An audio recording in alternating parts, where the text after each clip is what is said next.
Hi,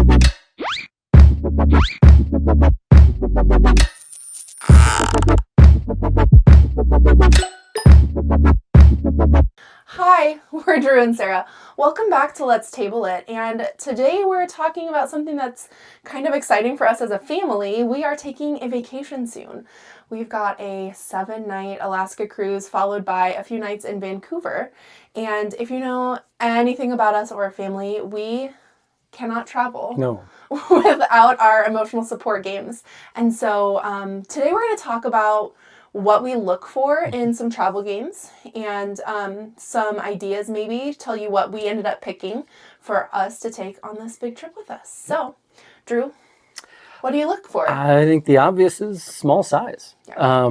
If you've got a packet, whether you're taking, so many times we just take carry-on. Mm-hmm. So size is definitely one of those limitations. I think that's a huge consideration. In particular, it's an Alaska cruise, so you have to take some bulkier things, Mm-hmm. and so we just don't have the luggage space, Yeah. maybe that we sometimes would, to be able to take more Yep. than we are right now. So definitely small size. Mm-hmm. So for me, in addition to that size, I kind of want a good balance of game types Mm-hmm. that we're going to take along.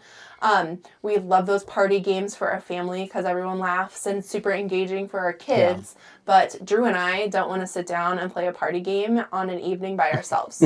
So there's definitely that balance of a good mix of types of games. Yep. So, and mechanisms, I think, too. Yeah, definitely. So what we ended up doing this time was we told every member of our family, we have ourselves and then 2 children, ages 11 and 9. Yep. And everybody could pick 2 to 3 games to bring along with them. And so I think that went interestingly. It didn't go exactly how I thought it might go. Yeah, same. So some different games were picked than I thought, and some games that I thought were shoo-ins did not get picked. So maybe at the end of this, we'll give you a couple of our honorable mentions as well. Some things that have worked for us in the past. I think that's a good idea. Aren't going to get taken this exact time. Yeah, so, agreed. We're going to let each member of the family tell you a little bit about the games that they picked and why they picked them and why they love them so much. And then I think we'll maybe have a contest here to see if who can guess the number of games we actually play. The number of games we actually get played on this vacation. So that'll be an interesting thing too. There you go. So, well, here we go. Okay, my number 1 pick will probably not surprise anyone who has seen my taste in games or been around my Instagram at all. But my number 1 favorite small box game to take along is A Gentle Rain. A Gentle Rain is just like my happy place. I love how each time it's going to be a little bit different. This is technically a solo game, but all of us can sit around the table and talk about where we should place our tiles so that we have the best placement. And it's just so relaxing, so much fun. It can take up as much or as little table space really as you need. You can kind of be constrained by the space that you have, but A Gentle Rain is my number 1 pick. Number 2 for us is kind of a newer game that we have just gotten for this summer, and that is Pina Coladice. It is kind of a Yahtzee / tic-tac-toe mashup where you have these coasters that have different combinations, and so your game board's going to change every single game. You're going to have a 4x4 grid, but those tiles, those coasters are going to change each time.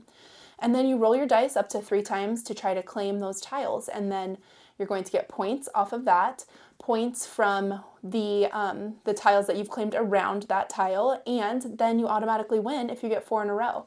And so I just love this game. It feels like a vacation in a box to me with all the tropical drinks, and it's just so fun and relaxing, and we can play it anywhere. So that's my number 2 pick. And then number 3 is an old favorite. I want to say old favorite, but it's not really that old. Nar. There is so much game packed into this little tiny box where you are Vikings going to different islands and trying to trade with them and trying to gain influence on them. And so it is just so much fun. to get those combinations of cards and figure out the best way for you to use those cards to your advantage, because you're going to have to give up some of them to claim those big points. But each time you play a card on a color, you get to activate everything that you already have collected in that color. And so it's just this tension of, when am I going to spend that? Do I want to spend that card? Do I want to try to get another card there before I spend that color? And so there's just so much strategy in such a tiny little box. And so, as I said before, I really tried to think about different types of games. And so here we've got a lucky dice game. Here we've got a little relaxing tile laying game. And this one we've got some cards that we're really working with. And so I think that that is a good mix of different mechanisms that is really going to keep us engaged. And I think my picks are maybe a little more for Drew and I, as not as much for the kids. But that's okay, because the kids have their own picks, and a lot of the time if I try to pick games for them, those aren't the games they really want to play anyway. So we've got a little more adult choices for my top 3 this time. So for my picks, I went with a standard, and that's Love Letter. So Love Letter is one of those that's just a nice family weight trick-taking game. And that's one of the great things about it, is everybody can play. While it doesn't work as well at 2, obviously, when 3 or 4 of us, even if one doesn't want to play, we can still grab this out. And as a small cheat, I'm electing to bring the Star Wars version also. So, might be cheating a little bit, but my number 1, definitely Love Letter, just because it's so easy to play, so easy to, take out no matter what, doesn't take a lot of space. Obvious number 1. My number 2 is Reforest. So Reforest was a great little gem. I backed this. Wasn't sure what to expect. Absolutely love it. We played it 2 players with Sara and I. I played it solo. I love it. It's a great tableau building game where you're working up essentially the mountainside in the Pacific Northwest. So it's perfect for this setting too, heading to Alaska. But the great thing is it's a deck of cards, takes up so little space. As long as you don't have AP, you can knock out a game in 30, 40 minutes.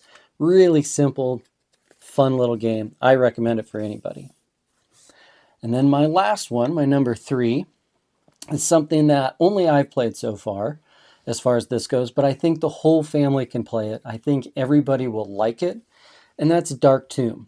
So this is another tiny little tin game, but it's not a deck of cards. It's not a trick-taking. It's not tableau. You're actually going through a dungeon crawl. So for something this size to give that dungeon crawl feel, to go through and play it, 1 to 5 players, each player gets their own character. It really does feel like an immersive dungeon crawl. You've got 3 chambers, but you can play them as one-offs too. So it's a lot of fun, really quick little game, 15, 20 minutes per chamber. I think it's fun, and it's a co-op. That's the other good thing. This also gives us a good cooperative game to be able to take along with us. So those are my 3 picks for this trip. I picked out 3 games for our vacation, and my first one is That's Not a Hat. That's Not a Hat is a memory game where you're trying to either make up an answer because you forgot what the answer is, or just play it like you're supposed to. Anyone can call your bluff, but if they say that you're faking it, and you're not faking it, that means that they actually have to take the card, which is pretty normal for memory games like this. Next up is 6-Second Scribbles. It's a very fun, chaotic game where it's basically you're drawing for 1 minute. You get a category, you have to draw in that category. There's different levels because there's, I think, a easy, normal, and hard, and impossible. And so it's really fun. Chaos. It's fun chaos. And it's basically whatever they think you're drawing. So it depends on whether they think you're drawing what you thought you were drawing, as we have found out. And my third one is Oddities. It's such a cute little game. and it's tableau building-esque. And there's the twist on it really is that there's these little guys that can get in the way of everyone else. The misfits, or the oddities. The oddities The are the oddity. ones you want. And the misfits are the guys that get them. And the misfits just get in the way of everything. It can be considered mean, I guess, if you're looking at it that way, but I think it's really fun and cute. What I picked for my board games over the vacation is Trio. Do I like Yeah, that's fine. Ito? And then Crew. I like all of these because they're all trip-taking games, and the Crew is a strategy-based game of trying to get to Mars, I think. And Ito is a rank game where you tell people in a category what the category is, and then they come up with the best or the worst answer, pretty much, and then they put them in order from least to greatest. And then Trio is a memory game of trying to find the same of 3 card. If you find the 7, then you automatically win the game because it's in the middle and it's hard to get. And then time for some honorable mentions. These were some games that a lot of the time we have traveled with, but they just didn't get chosen for whatever reason this time. And first up on that is Similo. Similo is a great cooperative game that the whole family can play. Yep. And you are just one person is giving clues to the card that they're trying to get you to guess out of the tableau that's in front of you. And so there's not a lot of communication between the clue giver and the rest of the team, the guessers, but you are still working together. And there are so many versions. We have the wild animals version, the regular animals, and the Harry Potter version. You can shuffle those all together for a mega deck. There are still so many others to explore that we don't have yet. But Similo is one of our top travel choices that we're just not taking with us this time. So our second travel choice that we've taken, again, so many other times. Yep, so many times before, is Silver and Gold. So this one's kind of fun. It's just it's a flippin' right. Gives you some thought, but really pretty simple overall. The kids have always enjoyed playing it. We've gotten it out so many times. It's, a little beat up. This is one that Hazen really played, even as a 5-year-old. Yeah, 5, 6. 5, 6. Yeah. He was able to kind of visualize those shapes and put them onto his cards. Yep. And so it was one that we really could play as a whole family, from a very young age. But it still have enough strategy. Oh, yeah. That and it doesn't take up a lot of, space on the wherever you're playing it. Look at how thin that is, too. And just cards on the table. And that's the great thing is just a few cards on the table and easy, quick play. And that's the other thing. Nice and quick, simple, airport, wherever. It's a fun one to have. Definitely. And then our third honorable mention, this one actually has kind of a fun story with it, too. Yeah. So, Super Mega Lucky Box. This one is a little bit bigger, but I will show you in a second how you can kind of condense some of these games to be more travel worthy. But this is just like bingo. Bingo with a little strategy. Bingo plus. Bingo plus, yes. Where you are trying to complete your cards, and then each line or each row and column you complete gets you bonuses most of the time, and there's some extra points that you can gain too. So it's just super easy to table. We've taken it on cruises before. Yes, and in fact, one of our previous cruises, we were on disembarkation day, and we had eaten our breakfast, and we were waiting for our group to get called to leave the ship, and we were sitting at a table and playing Super Mega Lucky Box, and a gentleman came over and was like, "Hey, what are you guys playing? That looks like so much fun. Yeah. Everyone's engaged. Nobody's just sitting there twiddling their thumbs." And he took a picture of the cards, and I hope he ordered it because I would love to know. But and it's such a great family game, and honestly, it says 8+, but again, 5, 6, for sure 6, 7.